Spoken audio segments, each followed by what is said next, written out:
Civil emergency for all of Metroburg. The following message is transmitted at the request of the Metroburg County Emergency Management.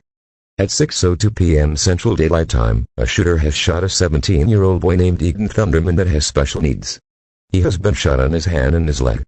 All residents in the city of Metroburg are now advised to be on the lookout for any shooters in your local area. Stay tuned for KLAE TV for more information on this dangerous situation.